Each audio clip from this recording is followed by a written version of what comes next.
wait for a couple of people to jump on. I know it's late in Australia where most people, so it's midday here.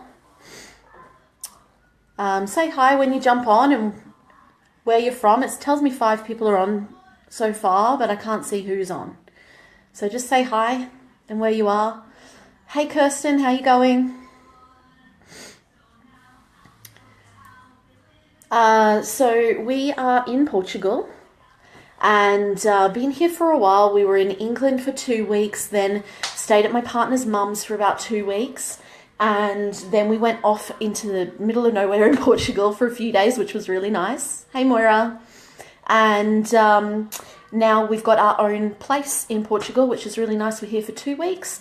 And then shortly after that, I go traveling around by myself for a little bit. I'm going to London for a couple of days, and then Cyprus to meet my mentor, and then we're going to Santorini for a photo shoot, and then meeting Nuno and the kids in Barcelona.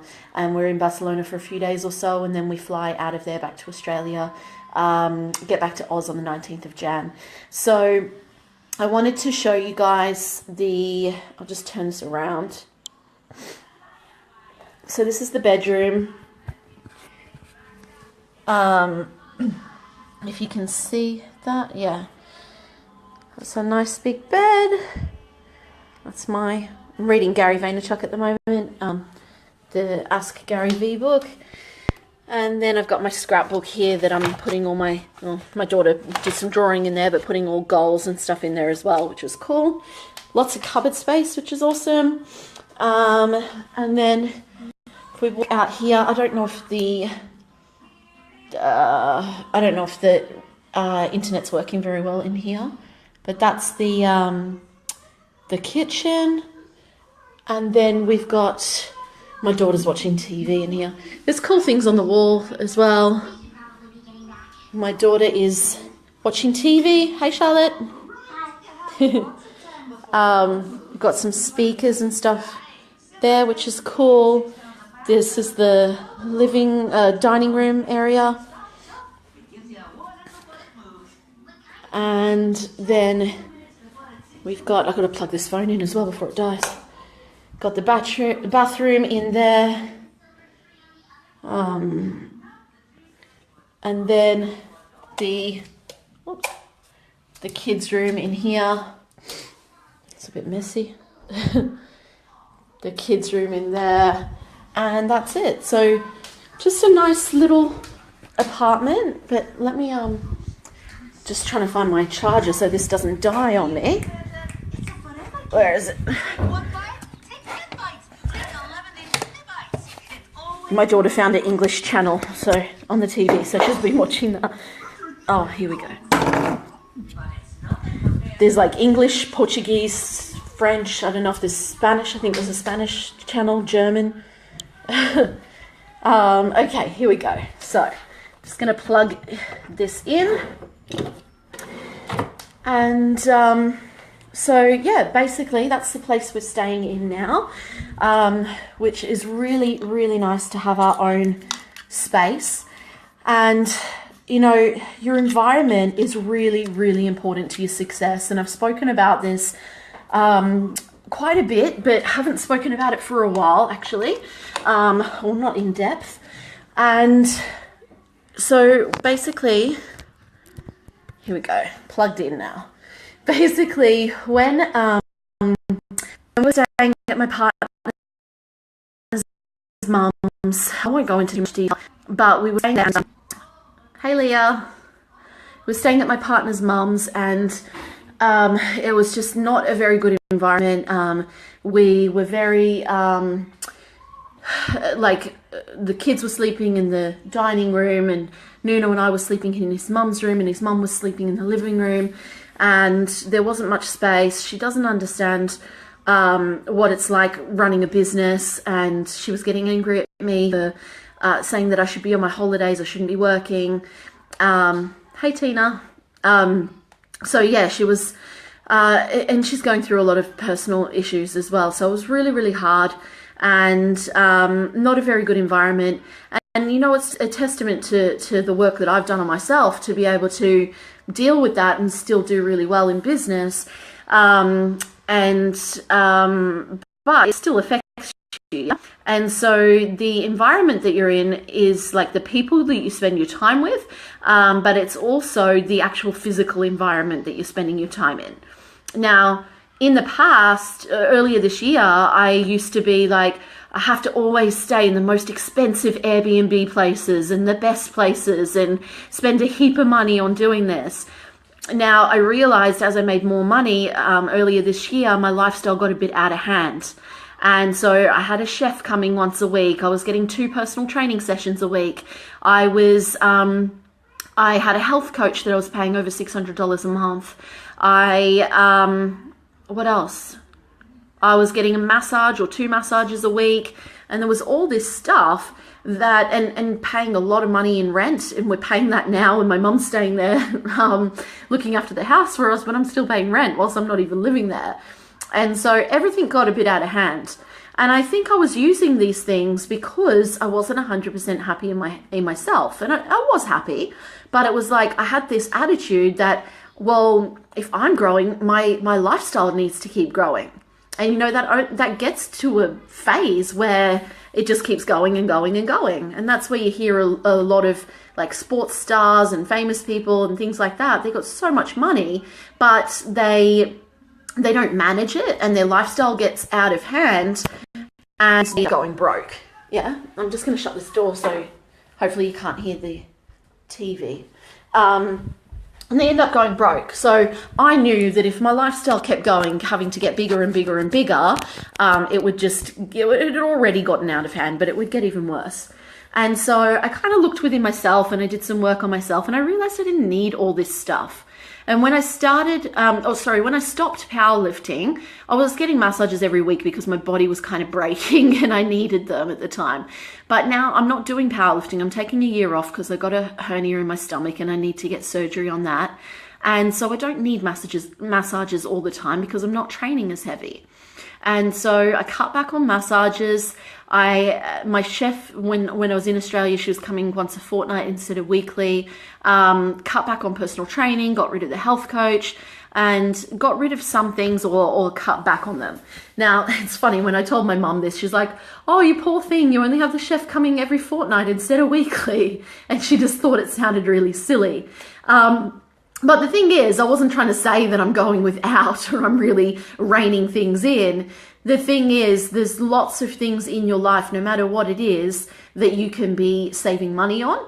And it's about looking, am I buying these things or am I doing these things for an emotional reason, or do I actually need it? And so for me, I really believe in having an abundance mindset. I believe in always going out and making more money if you want to do something. But also that comes to a point where you can't just keep pushing and hustling and stressing yourself out and focusing on more money, more money, more money. You've got to also have balance in the other side of it as well. So if you're doing all these things just to keep up with people, or because you feel like that's what it looks like to be successful, or for some kind of emotional or other reason that's not really healthy, then you need to look at it and go, okay, well, what do I need to change here? So for me, when I cut back on those things, I didn't completely get rid of everything. I still had PT once a week instead of twice a week. I got a massage every month to a month and a half or 2 months. I was still having the chef come every 2 to 3 weeks. And so I didn't cut back completely. I still had the lifestyle that I wanted, but it wasn't so crazy. And just by cutting back on those few things, I'm saving $30,000 a year. Now that's $30,000 that can go to tax or in savings or in marketing or paying team to be able to grow at a faster rate, rather than just having an amazing lifestyle that, like, what for? And I think when you're in business, instead of just thinking about short-term kind of wins or short-term things that make you happy, you've got to think about the bigger picture. And I know a lot of my life, I'm very spontaneous. I just want to do everything and I want to do it now. But I'm starting to think about things more logically and more strategically as well. And, you know, this can relate to any part of life, not just business. It's like, I find a lot of people medicate themselves and they think of that short-term pleasure rather than the longer-term wins. And that short-term pleasure is eating a chocolate bar or binge watching Netflix when you know you should be doing some work or some study or whatever. It's drinking alcohol and getting drunk instead of thinking, oh crap, I'm supposed to be going and climbing a mountain tomorrow, but then that's going to get put off because in the moment you just want to get drunk. You know, like we've got to, or buying something and maxing out your credit card. You know, you got to think about that longer term goal or outcome that you want, and you might have to have some shorter term pain in the process, and that's okay. It requires discipline and willpower and just focusing on the bigger picture rather than those small little steps or the small things that make you feel good right now. So for me, yes, I still have awesome things going on in my life, and I definitely do. But I'm thinking, I guess, smarter now as well. And I know, for example, like in June, July next year, I got a big tax bill coming. So I'm not just going, oh, that's ages away, I'll worry about it then. I'm putting a good amount of money aside every single week so that I have more than enough for when that comes around. So that's just another example as well. But yeah, your environment that you surround yourself in is really, really important. So like I said before, the places where you spend your time and also the people you hang out with. Now, with the people that you spend your time with, it's like spending time in people who are doing better than what you are. So we're making more money or have an amazing mindset or just a really good positive energy. Spending time with those kinds of people. And then it's setting boundaries with anyone else in your life that really drags you down or causes drama or doesn't help you to feel good about yourself or to move forwards in some area of your life. And, you know, some of these people might be friends, like long-term friends or family, and you can't cut people out completely, or sometimes you can, I guess. But some family members, for example, it's maybe setting boundaries around if someone just constantly full of drama and bitching every time you see them and really negative, you don't have to see them all the time. Set some boundaries around that. Or if you do have to see them on a regular basis, tell them that you're not going to have those kind of conversations anymore. Tell them that okay, look, like a lot of the time you're having these drama or these bitchy conversations. I don't want to be involved in that anymore. So let's talk about something else. You know, most people don't ever have that conversation with people because they're scared of confrontation. It's not confrontational, excuse me, if you're coming from a place of love and respect and just having a mature, open conversation with someone rather than from a place of anger and defensiveness and emotion. And same with setting boundaries with friends. I know a lot of people in business, their friends or their family think that, oh, well, they're working from home, so I can just pop around whenever. You need boundaries around your time and around when people see you.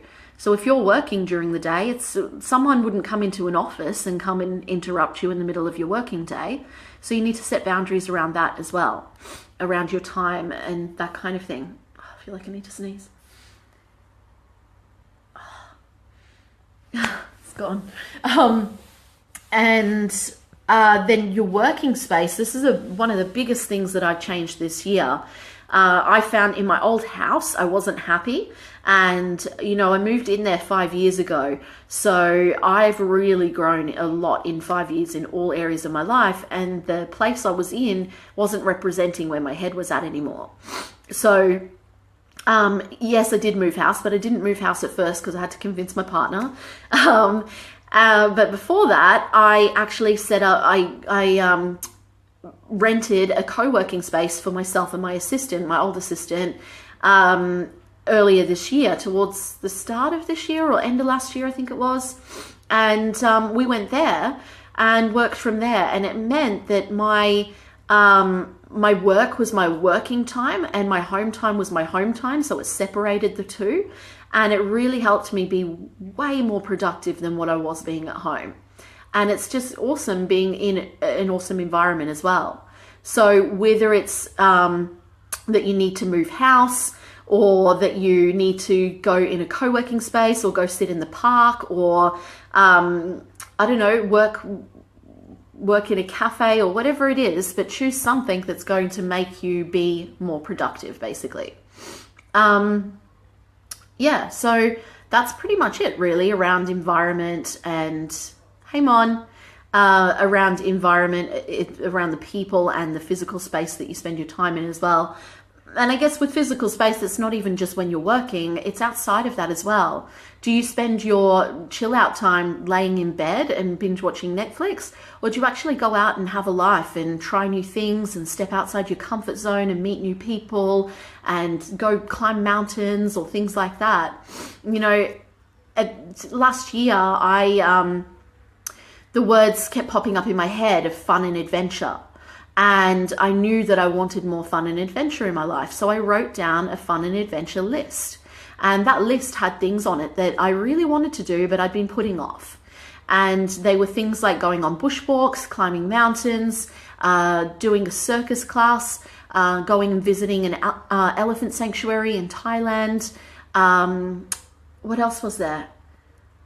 A submarine in Hawaii, zip line in Hawaii. And there were some things on that list that I didn't do. I didn't do the circus class. I didn't do high ropes course, and what was something else that I didn't just mention? Hot air ballooning, because I realized I hadn't done them just before I left to go overseas. And I was like, I'm not going to cram them all in now. My time's important as well, and my energy. And so I didn't do them, and that was fine. But other things I did do, and I did do other things that weren't on the list. So I went on heaps of bushwalks, and I actually moved to a house that's surrounded by hectares of bushland. And I climbed a heap of mountains mountains and hikes and things like that, not only in Australia, but in Hawaii and Thailand. I did the submarine and the zip line in Hawaii, and I did the zip line in Thailand as well. And the elephant sanctuary was probably one of the best things I did this year. I also got third place at states for powerlifting this year, and I got into nationals. I was one of top 6 in Australia to be invited to nationals in my weight class. And what else did I do? Oh, I did heaps of other little things as well. So, you know, lifestyle's really important. And like I said before, you don't want your lifestyle to get too out of hand. And if you're growing a business, you want to be super focused and make sure that you're not spending a heap of time doing other stuff, but you need to have a life as well. And one of my clients, old clients, for example, I was doing mindset coaching with him for about 10 months. And about 6 months in, he was doing well, but he felt like he was just doing little bits and really was waiting for this big breakthrough. And what happened was he was trying to just sit at home and work all the time, and which he was living with his parents, and the house was being renovated, so it was really hard to work from that space. But also he wasn't catching up with friends, and he felt guilty, and he wasn't doing these things outside of the house. So he started going out, started catching up with friends more, and actually ended up getting a girlfriend because of that, and just really filled himself up and was in alignment with the way that he wanted to live his life. And because of doing that, business started to get easier and just flow for him, and he ended up signing up 39 new clients to his boot camps within 2 months. So everything in your life is connected. It's not just learning about sales or marketing or taking action or even working on your mindset. Like, all of that stuff's important, and the strategy is important. But if you're not focusing on creating a successful environment, creating positivity in your life, actually having a life and living in alignment in all areas with your relationships, your health and fitness, your lifestyle, your wealth and your mindset and all those kinds of things, then it's going to be a lot harder for you to reach your goals. Okay. If something's out of whack, if something's out of alignment, you're not going to get there as fast as you want. So you need to look at all those areas that are important to you and figure out what it is that you need to do to be able to move forwards. And, you know, you can't focus on everything at once. Just keep it really simple, keep focused, and you'll reach your goals. But remember, it's all connected. So just before I go, does anyone have any questions? I'm going to keep doing these live streams more regularly as well. I've done 3 this week. So there's one, Jared was asking the other day to do one on how to get to 10K a month as quickly as possible. So I'm going to do one on that very soon. But if there's any questions you have or anything, any topic in particular you want me to do one on, just let me know as well. So anyone have any questions before I go? I've been up since 6 a.m. Doing calls from 6 a.m. till about 11:30 today. And after this, I'm going to get myself ready and then go to the gym, or have lunch, I think, and go to the gym, and then do my partner's Christmas shopping. Did the kids' Christmas shopping yesterday. So, okay, I'm going to go. Hope everyone has an amazing Christmas. Let me know if you have any questions. Feel free to shoot me a personal message or comment on here if you have any questions. And if you came on partway through, there's the tour of the apartment at the start of this as well. So that's all right, Kirsten. Thanks for jumping on. Okay, I'll talk to you all soon. Bye.